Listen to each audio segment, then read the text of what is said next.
গোপ্রোটাকে বার করেছি ঠিকই, কিন্তু এরকম বৃষ্টিতে বাই চান্স যদি গোপ্রোটা খারাপ হয়ে যায় তাহলে আমার আফসোসের শেষ থাকবে না। প্লাস্টিকটা কোথায় রাখলাম? এই যে, চলো। How is the feeling? Oh hi sir hi. ये मेरा घाट का ही निकल रहा है। क्या क्या काम किया भाई तुमने? ये बोल बहुत हवा से हो रहा, हवा से। बहुत देर से बोल रहा सुसु भाई है इसको। হোটেল থেকে ভিজতে ভিজতেই আমরা এখন চলে এসেছি ভীমকুণ্ডের সামনে। পুরো মানে রেনকোট কোনো কাজে দিচ্ছে না, পুরো ভেতর অবধি দেখো পুরো ভিজে। झील इज द ओनली পুরো रेनकोट ভিজে। যেটা নাকি কাজ দিচ্ছে। কি জিল, তাই নাকি? হ্যাঁ झील নাকি কাজ দিচ্ছে। সিলের কি বলে ওটা ইন্টিগ্রেশন হয়ে গেছে। সব বেকার, পুরো রাইডিং গিয়ার্সের কোনো রেনকোট কোনো কাজে দিচ্ছে না। উপরটা মনে হয় স্কালা কালা আর নিচেরটা ব্যাটার। কাজ দিয়েছে। হ্যাঁ মোটামুটি দেখো। হ্যাঁ ভিতরে শুকনো আছে দেখো। আমার পুরো ভিজে সোলেস। আমার এটা দিয়ে এটা পুরো শুকনো, কিন্তু এই এখানে পুরো ভিজা। মোটোটেক ভালো ভেজে নি, বাকি সব ভিজে গেছে। এটা কেচুয়া করেছে। আমি আর বেশি নিচে নামবো না। ওয়াইল্ড কাজ করবে। কেচুয়া শুধু কেচুয়া কাজ করেছে। এই झील भी काम किया है भाई। কেচুয়া কাজ আমার করেছে, বাট এই যে ওপর দিয়ে জলটা সোপ করেছে না, ওটাই হলো ওটা পুরো ভেতর ভিজে দিয়েছে। ওটাই প্রবলেম। কিন্তু আমার তো যাই হোক, আমরা এরকম ভিজে ভিজেই এসেছি, ব্লগ যার জন্য করতে পারিনি। এই দেখো আমার ক্যামেরা, দেখবে ক্যামেরা এখানে প্লাস্টিকে মোড়া। তো এরকম ভাবেই হচ্ছে, মানে মনসুন রাইডের পুরো মজা আমরা নিয়েছি, বাট ব্লগিংটা করতে পারিনি, এটা হচ্ছে আফসোস। বাকি ওখানে ওয়াচ টাওয়ার রয়েছে, আর এপাশে যে রিভারটা রয়েছে ওটা রয়েছে। তো আমরা এখন ঘুরবো। আর ওখানে একটা ভীমের মূর্তি রয়েছে, ওই যে।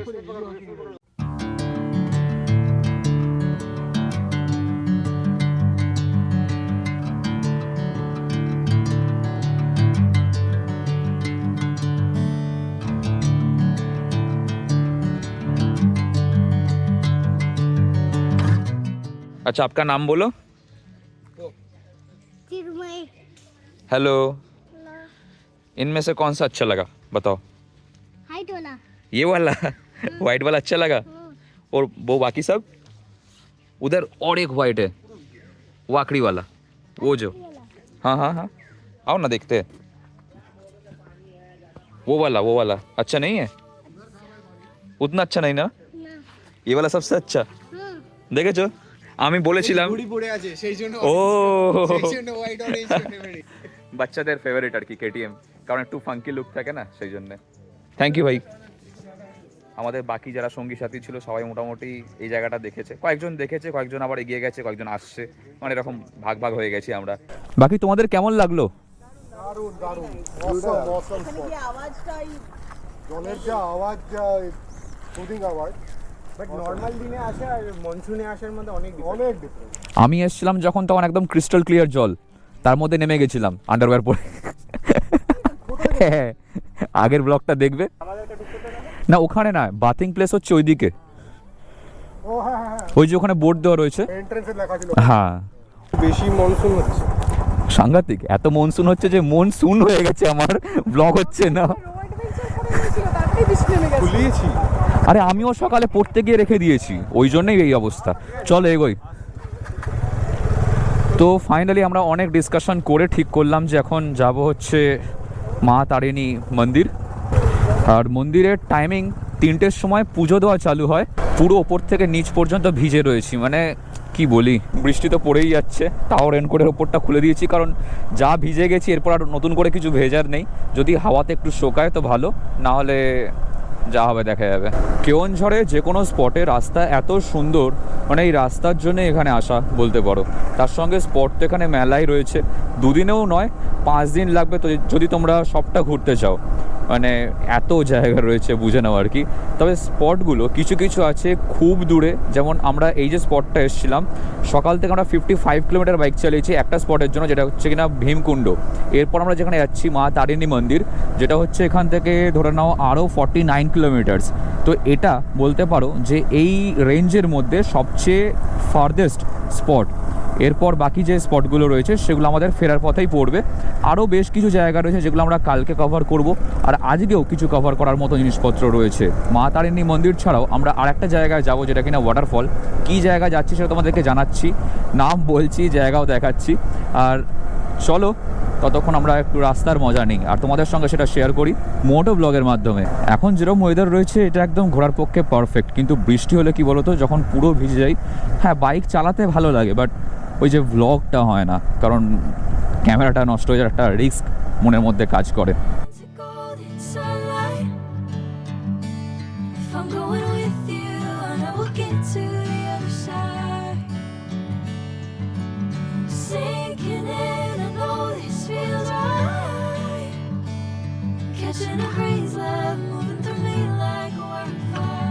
তো বৃষ্টি যেহেতু হচ্ছে না, তো ভাবলাম যে ইনস্টাটা নিয়ে এসেছি, এতটা রাস্তা একটুখানি লাগিয়েই নিই।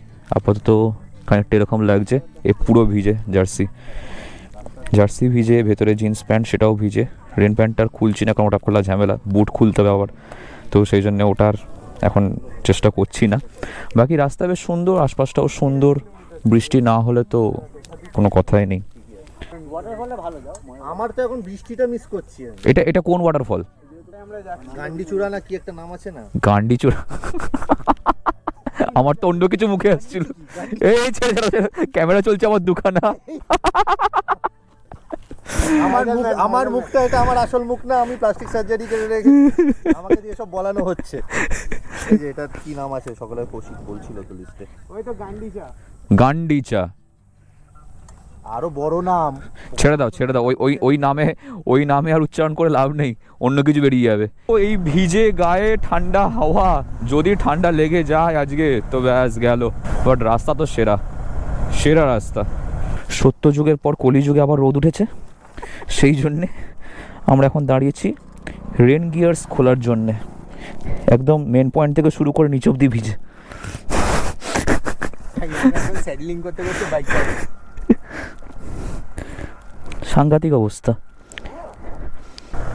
যেরকম আমাদের প্ল্যান ছিল সেরকমভাবে চলেই যাচ্ছিলাম, যেতে যেতে এই ব্রিজটার ওপর দিয়ে যখন পার করছি তখন মনে হলো যে নিচে একটা স্পট রয়েছে খুব সুন্দর। মানে এটা কোনো ট্রাভেল স্পট বা সেরকম কিছু নয়, বাট মনে হলো একবার যাই, নিচটায় নেমে দেখি জায়গাটা কোথায় যাচ্ছে। যদি ওখানে নিচে নামা যায় নদীর ধার অবধি তাহলে খুব সুন্দর হয় ব্যাপারটা। কৌশিক দা যাবে তো? চলো।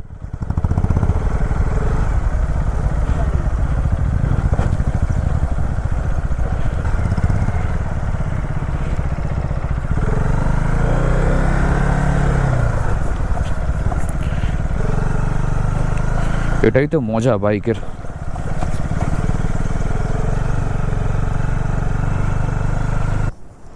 এই গামছা আছে? জামা প্যান্ট যা ভিজে এগুলো দিয়ে মুছে নেওয়া যাবে। নদীটা ওই সাইড থেকে আসছে, ওইখানে একটা ঝর্ণা রয়েছে, দেখো কি মারাত্মক জলের ফ্লো। গোপ্রোতে হয়তো অতটা ভালো বোঝা যাচ্ছে না, বাট সামনাসামনি খালি চোখে আমরা যেটা দেখতে পাচ্ছি সাংঘাতিক ভাই।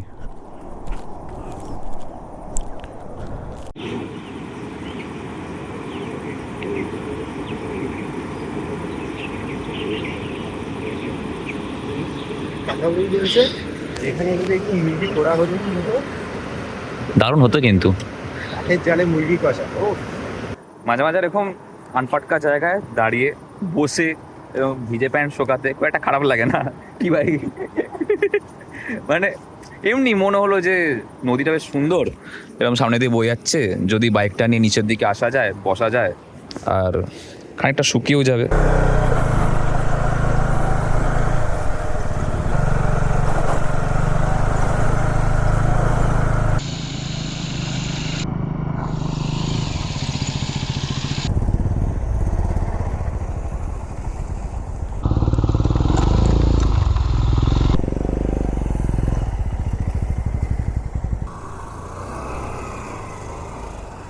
তো আমাদের সঙ্গে যে কাকাবু আছেন ওনার বাইকের চেনটায় খুব ডিস্টার্ব হচ্ছে, চেনটা কাটাতে হবে, মানে চেন বড় হয়ে গেছে আর কি। তো বাইকে যে সমস্যাটা হয়েছিল ওটা ঠিক করা হয়ে গেছে, এবার আমরা এখান থেকে বেরোই। জীবনটা শুকিয়ে গেল কিন্তু পেছনটা শুকালো না। সব জায়গায় দেখছি এই ভাই পায়রা ধাক্কা মেরে দিচ্ছিল একটু হলে। সব জায়গায় দেখছি উড়িয়া ভাষা লেখা, তো বুঝতে পারছি না জায়গার নাম কি।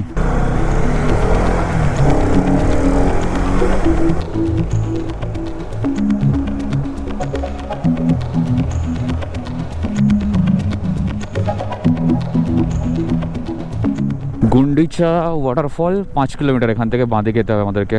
কাকাবাবু অনেক পেছনে। Welcome to Gundicha waterfall. ওয়াটারফলটা তো সেরা লাগছে, দেখো এখান দিয়ে দেখা যাচ্ছে অল্প বিস্তর ওই ওদিকে। ও তেরি, সেরা সেরা।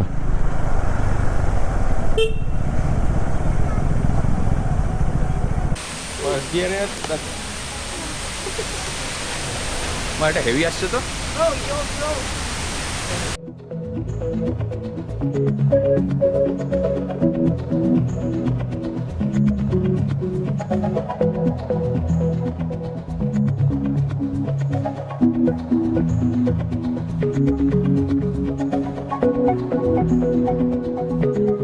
তো দুপুরের লাঞ্চ সেরে আমরা এবার যাবো হচ্ছে নেক্সট আমাদের যে স্পট আছে সেখানে। আর খাওয়া দাওয়া মোটামুটি সুন্দর ছিল, একটা আইসক্রিম নিয়েছি, বলে যাওয়ার আগে এটা খেয়ে নিই চলো। খাওয়া দাওয়া সেরে আমাদের যাওয়ার কথা ছিল একটা ড্যাম দেখতে, ড্যামের নামটা আমার মনে পড়ছে না। তো কিছু লোকজন গেছে ড্যাম দেখতে, আর বাকি আমরা এখন হোটেলের দিকে ফিরে যাচ্ছি, কারণ সন্ধ্যেবেলা কিছু প্রোগ্রাম রয়েছে, সে সমস্তগুলো করতে হবে, তার ব্যবস্থা করতে হবে। মাঝপথে আমরা একটুখানি ফুয়েল আপ করাবো, কারণ 180 রেঞ্জ চলে এসছে, এখান থেকে 65 কিলোমিটার আমাদের হোটেল বাকি আছে। কী হলো ভাই?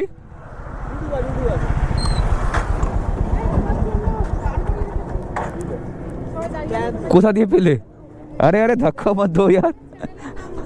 अच्छा, hello hello hello hello hello hello hello hello hello hello hello सबको हेलो, থ্যাংক ইউ। কি হয়েছে, কিছু প্রবলেম হয়েছে? আওয়াজ হচ্ছে দেখো না, ওরা ইউটিউবার দেখবে। Just KDM things. ওরা ইউটিউবার দেখবে, তাই বলা ইউটিউবার। अच्छा, यूट्यूबर ऐसा ही दिखता है, আগে ক্যামেরা कीचड़ धूल मिट्टी। আলু ভাজা স্যালাড আপাতত।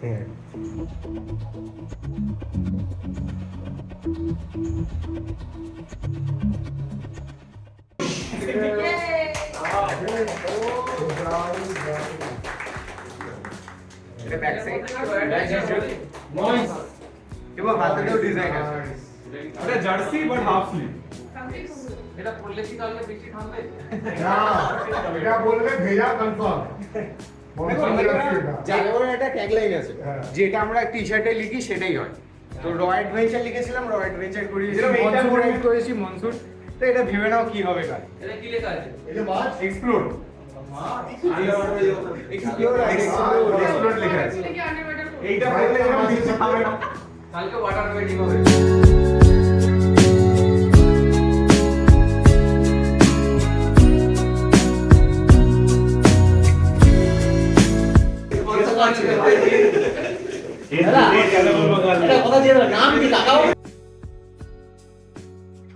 তো আমরা রেডি হয়ে গেছি অলমোস্ট, এবার এখান থেকে বেরোবো।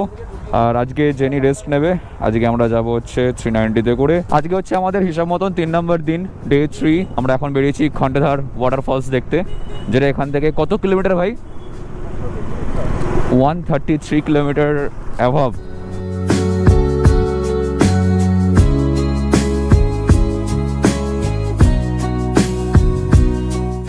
আর এর আগে ওটা ছিল গেটোরেড।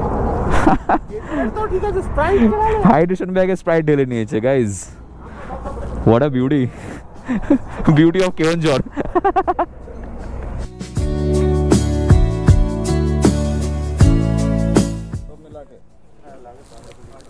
চলো, তো এখানে এন্ট্রি ফি লাগলো আমাদের সমস্ত বাইক আর আমাদের নিজেদের। লেখা এদের সংখ্যাগুলো বোঝা যাচ্ছে না, দেখো উড়িয়া ভাষা লেখা।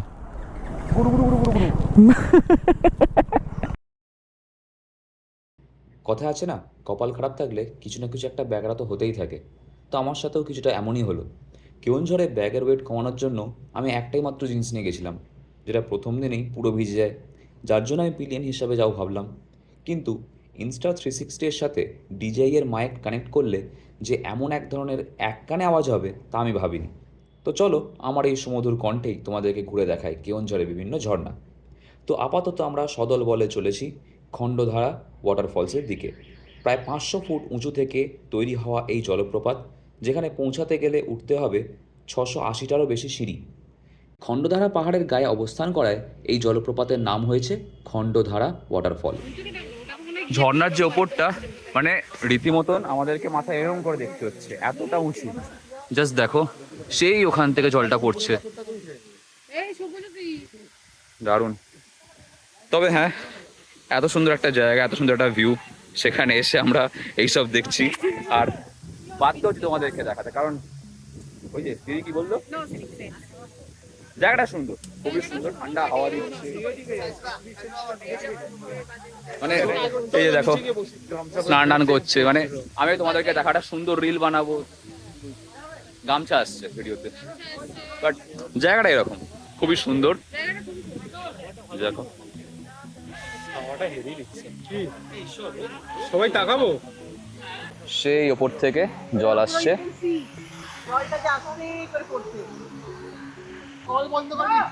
টাইমের জল আবার 4টায় আসবে।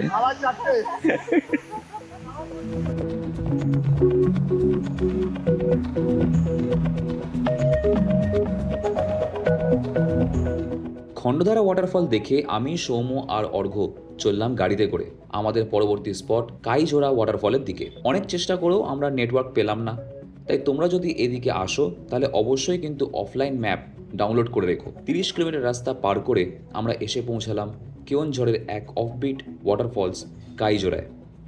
শুরুটা কিন্তু বেশ রোমাঞ্চকর ছিল। দুপাশে ঘন পাহাড়ি জঙ্গল, তার মাঝে সরু রাস্তা, কোথাও আবার পাহাড়ি ধস। তবে ভাগ্যিস আমরা সেদিন রাইডিং বুট পরে আসিনি, না হলে হয়তো এতটা সহজে উঠতে পারতাম না।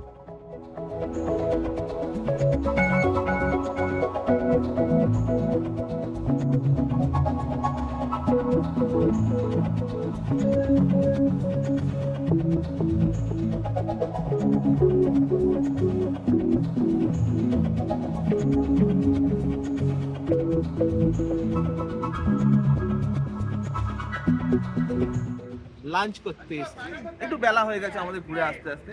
এখানে যেটা পাওয়া যাচ্ছে সেটা হচ্ছে আচার, ফল, ফল, আচার, ফল, আচার। লাইন দেখানো রয়েছে, তো আমরা দেখছি কি খাওয়া যায়, আদৌ খাওয়া যায় কিনা। আমরা কি যাব ওদিকে? দেখা যাক, ইচ্ছা তো করছে না, ইচ্ছে করছে বাট এতটাই বানিয়েছে যে আর ইচ্ছে করছে না।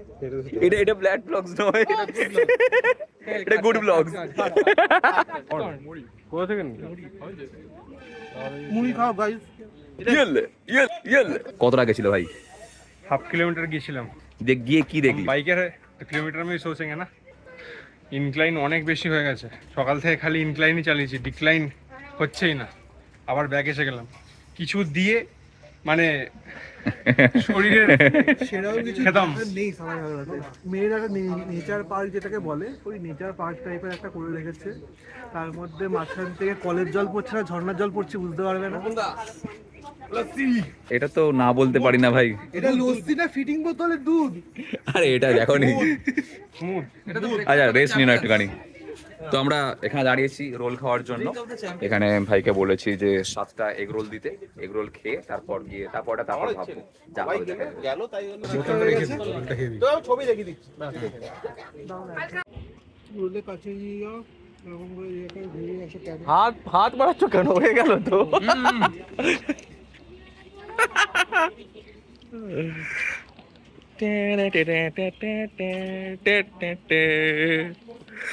এই তো লাস্টবার যখন এসেছিলাম গত বছর, তার আগের বছরে, তখন বারাঘাগড়ায় জল ছিল না, আর এবারে জল দেখো, প্রচুর জল। এদিকে রয়েছে, এদিকেও রয়েছে। ওই যে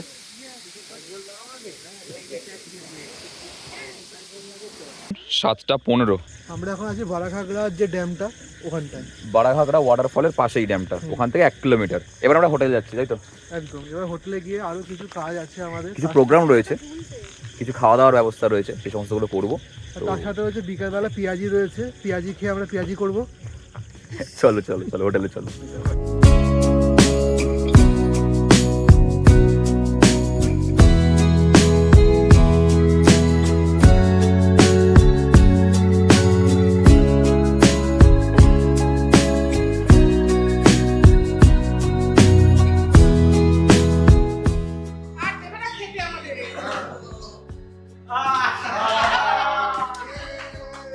এর আগের আমাদের যে ট্রিপ ছিল, তাজপুরের যে রাইড ছিল, সেখানে আমরা ডিক্লেয়ার করেছিলাম যে আমরা প্রত্যেকটা রাইড এরপর থেকে চেষ্টা করব যে একটা করে রাইডিং অ্যাক্সেসরিজ বা সেফটি রিলেটেড অ্যাক্সেসরিজ উইনারকে দেওয়ার। আর সেই রকমভাবেই আমরা আজকের যে উইনার তাকে পেয়ে গেছি। দিদি চলে আসো। বাইকার্স সেখান থেকে স্পন্সর করা হচ্ছে, এবং রাইডিং গিয়ারের মধ্যে কি থাকবে সেটা এখনই অ্যানাউন্স করছি না, কিন্তু এইটুকু বলছি সেটা হচ্ছে রাইডিং অ্যাক্সেসরিজের মধ্যে যে কোনো কিছু একটা থাকবে। হ্যাঁ, কেননা দেখো পিলিয়নরা সব জায়গাতে হচ্ছে পিছনে বসে থাকে, কিন্তু তাদের কন্ট্রিবিউশন অনেকটা, এবং তাদের মানে তারা যখন সেই গেমে পার্টিসিপেট করেছে তাদেরও কিছু একটা প্রাপ্য থাকে। এখানে একটা জিনিস বলার রয়েছে, পিলিয়ন যে থাকে, যে কিনা বাইকের পেছনে বসে থাকে, তার ভয়ঙ্কর স্ট্রাগল হয়। আজকে আমি সেটা বুঝেছি। এতটাই স্ট্রাগলিং ব্যাপারটা, মানে পেছনে হাট থেকে শুরু করে এমন এমন জায়গায় ব্যথা হয়ে যায় যেটা দেখা যায় না, দেখানো যায় না। তো সেই জন্যে আমার মনে হয় পিলিয়নের ক্রেডিট তো একটু হলেও রয়েছে। সেটা মেল কি ফিমেল সেটা দেখে লাভ নেই। দিদি আমাদের এমন একজন পিলিয়ন যাকে আমি সামনাসামনি দেখেছি, দীপায়নদা বাইক চাগিয়ে রেখেছে, দিদি চাকাটাকে এক হাতে ঘোরাচ্ছে আর এক হাতে লিউব মারছে। তো এইরকম যদি পিলিয়ন হয়, সে যদি জেতে, তো তাকে গিফট দেওয়াটা অবশ্যই দরকার। Thank you. এবং আর একটা জিনিস, আরেকজন আমাদের যে লাস্ট কন্টেস্টেন্ট ছিল, খেলোয়াড় যিনি ছিলেন, সেই দিদি আজকের ব্লগেই একটা ফুটেজ রয়েছে যেখানে কিনা দিদি সেকেন্ড গিয়ারে GT 650 চালিয়ে দিয়েছে। তো পিলিয়ন আর হ্যাশট্যাগ ওমেন মানে এই নয় যে সে পিছিয়ে রয়েছে বা সে কোনো কিছু যোগ্য নয়, বা এমন কোনো ব্যাপার আছে বলে আমার তো মনে হয় না। তো সেই জন্যে দিদি হোক বা দাদা, যে জিতেছে তার জন্য গিফট থাকছে, যেমনটা বলেছিলাম তেমনটাই গিফট থাকছে। এবং আজকে দিদিদের জন্য, প্রত্যেক দিদিদের জন্য একটা জোরে হাততালি। তো আজকের এই গোটা ব্যাপারটা আমরা এখানেই শেষ করছি। কালকে আমাদেরকে বেরোতে হবে, বাড়ি ফিরতে হবে, রাত্রে রেস্ট নিতে হবে, কেউ খেলা দেখবে, কেউ নিজের মতন করে গল্পগুজব করবে। তো টাটা। আজকে আমাদের ক্যামেরাম্যান কিছু বলো। আমি আর কি বলবো, রাইডার হয়ে এসেছিলাম, ক্যামেরাম্যান বানিয়ে দিয়েছে। আমরা পরের বার চেষ্টা করব যে এই যে ক্যামেরাম্যান আমাদের সঙ্গে এসছে আজকে, ঠিক আছে, যা কিনা আমরা ক্যামেরাম্যান বানিয়েছি জোর করে, তার জন্য এমন একজন পিলিয়ন খোঁজার যে ক্যামেরাম্যানের মাথায় জল ঢালবে। আমরা কি পাবো এরকম কাউকে? আমরা সব আয়োজন করে দেবো, ধূপকাঠি, মোমবাতি, ঘটে সব আয়োজন করে দেবো।